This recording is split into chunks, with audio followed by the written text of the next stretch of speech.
So this is the Khoodeelaar television channel broadcasting on the internet, not on terrestrial, not on satellite, not on cable, only on the internet. And this is the time for this broadcast is 2028, 2030, let's say, GMT, which is 21:30 British Standard Time on Thursday, the 25th of August, 2022.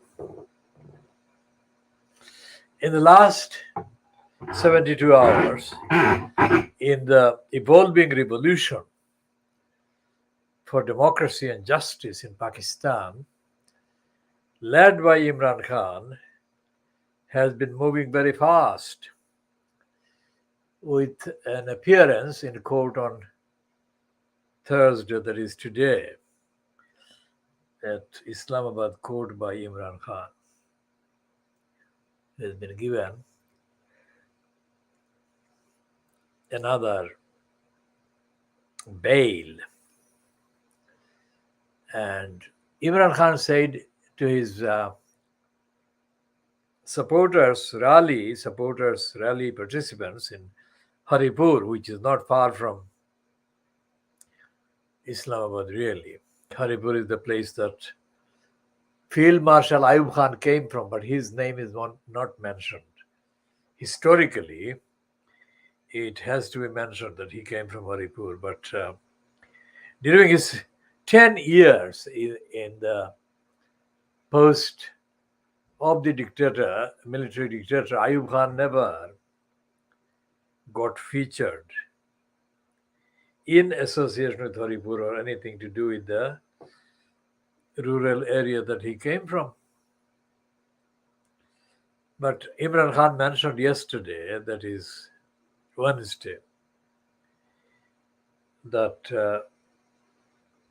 Liaquat Ali Khan spoke at that venue in Haripur that he was speaking at. Liaquat Ali Khan was, of course, assassinated in America. Or was it somebody else that was assassinated in a plane crash? But Liaquat Ali Khan was assassinated in Pakistan, probably, yes. We had a man called Azam Khan. Azam Khan was the governor of East Pakistan under Ayub Khan's dictatorship. It is absolutely unbelievable that Azam Khan became completely demilitarized and totally civilianized, and he became totally East Pakistaniized, if you like. So much so that he took to walking on the streets of East Pakistan, where people would come and embrace him, literally embrace him. And we witnessed Azam Khan during one of those walkabouts in Sylhet, not far from the circuit house, but he was walking on the bank of the river Shurma. I mean, we should talk about the contrast between Azam Khan and the other governors during the period of Ayub Khan to illustrate the points about the democracy and the dictatorship. And the democracy and dictatorship is, of course, part of the theme of the discussion that Imran Khan is having to make. And I say he is having to make because in the 75 years plus since August 1947, This kind of discussion has not taken place either in Pakistan before December 1971 or in Pakistan since December 1971, nor indeed in the Republic of India. Now, I've come across a piece in the Hindustan Times or Times of India, one of those, by a columnist woman. It's a Bengali woman, I think, by the name of it. She's called Sagarika Ghosh. That is my pronunciation. It's not a Hinduized Hindi's pronunciation, but it's a Bengali pronunciation. Sagarika Ghosh. Now, Sagarika Ghosh has been very crafty, so crafty indeed, that in one little sentence she manages to supersede and exceed in diplomacy and linguistic twisting and corruption all the criminals, including Abdul Kuffar Chaudhry and others who have been ritually attacking the idea of a Muslim state in the subcontinent. In other words, the much derised two-nation theory. Two-nation theory is only derised when it comes to it being applied to uphold the rights of the Muslims being under attack. Two-nation theory is not invoked, let alone condemned, when it comes to the Hindutva majority. Who is that? Who is that?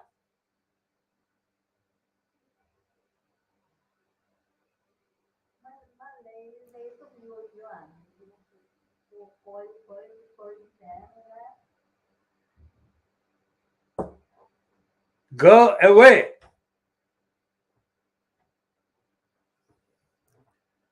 So this is the reality of broadcasting on the internet. Got so many interruptions. And going back to the condemnation, ritual condemnation of the two-nation theory and the mention of Muhammad Ali Jinnah, especially perpetrated during the so-called Bengali language ceremony, anniversary. I'm going to expose the Bengali language theory in a minute. If it is Bengali language whose national status was at the root of the protests against Jinnah, then how is it that more than 70 years later, the so-called proponents and campaigners for Bengali as a state language, as an international language, don't use the Bengali language to commemorate the so-called campaigns? They use the English language for the Bengali language.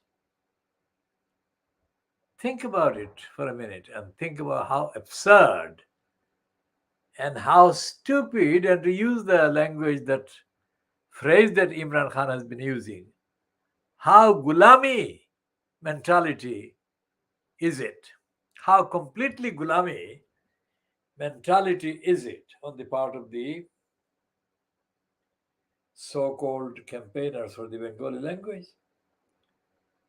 to still use the English language? I'm using English language, but I'm not doing that by hypocrisy or contradiction. I'm doing it as a positive vehicle of communication. The proponents and the so-called claimants of the Bengali language movement don't use the Bengali phrase or words to commemorate, let alone to articulate the actually importance and significance of the Bengali language. The Bengali language is commemorated on the 21st of February every calendar month, 21 February. Now, the calendar is not Bengali, is it? And so on. So, Imran Khan has been saying, and his speech, I treat it as a manifesto of the revolution. It repeatedly refers to the Medina state and the direction given by the Prophet, peace be on him, after a dispute between a Jewish person and non-Jewish Muslim person arose. The idea of being an independent country or independent society while still remaining gulam, mentally gulam, that is incompatible, that is contradictory. In fact, Imran Khan has derided this gulami mentality, gulami minded media in Pakistan. And this derision and condemnation is absolutely factually, objectively, evidentially, totally correct and founded.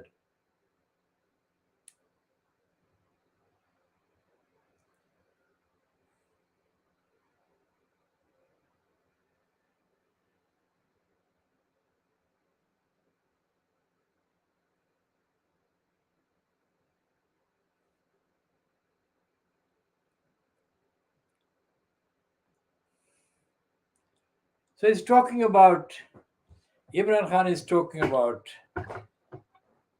especially the period 622 to 630, I think, or 632, in the state of Medina, and the rights of the minorities and the rights of the Jewish people in a Muslim majority community. So I take that, the complete reference, the framework that Imran Khan is drawing as part of the manifesto of the Muslim state, a fair state. And I also incidentally point out that in Mirpur yesterday, Wednesday, the 24th of August 2022, Mirpur has got about 150,000 people, but it seems that there were more than 150,000 people in the gathering. And a large proportion of the attendees, the participants, were women. And they could only come mainly from Mirpur and the adjoining areas.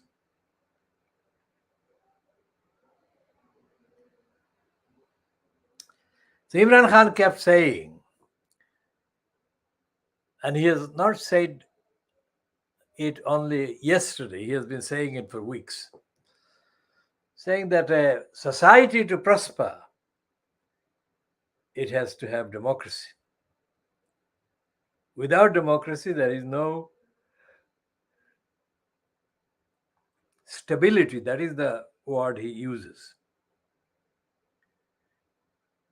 And without stability, there is no actual economic progress, he says. Plainly made and simply conveyed.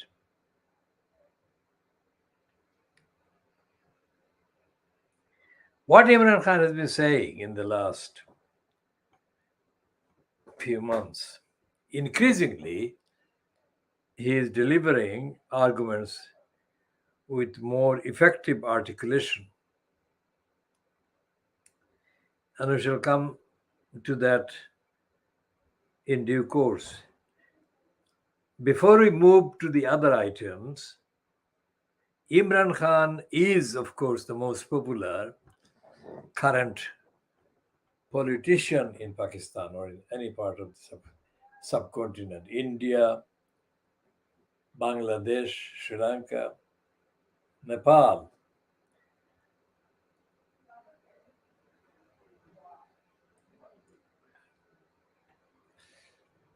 I think that we shall skip Nepal for the time being. For various reasons, Nepal stands out as not being quite typical province. Because if you give her Marjorie, there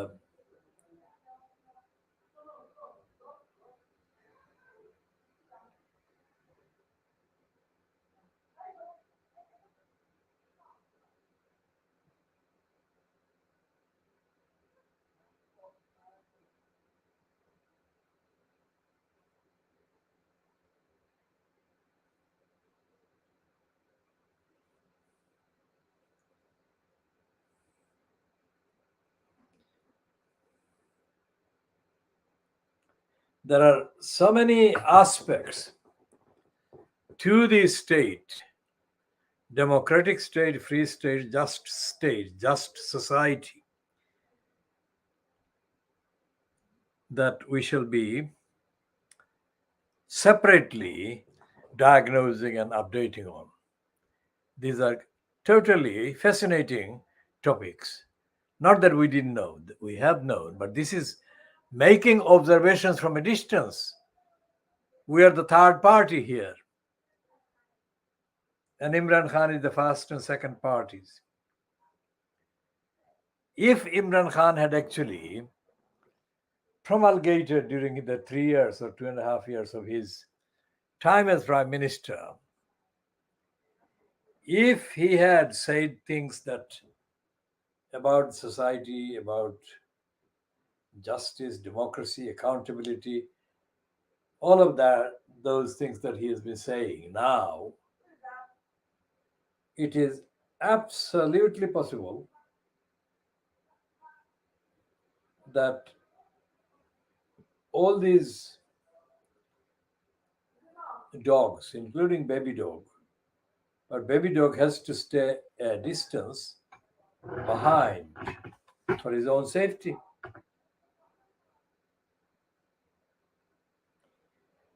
I think that the news gathered by my mother about Abdul Kuffar Chaudhry and the liar Jabbar Beg.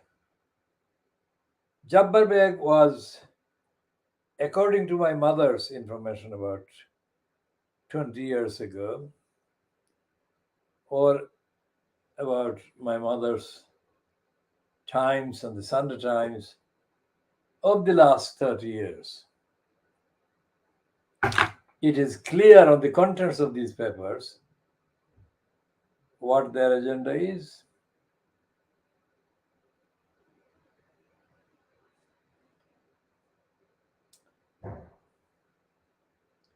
We shall be concluding at this stage and come back in due course. So it has been, we've been broadcasting. How long have we been broadcasting on this one?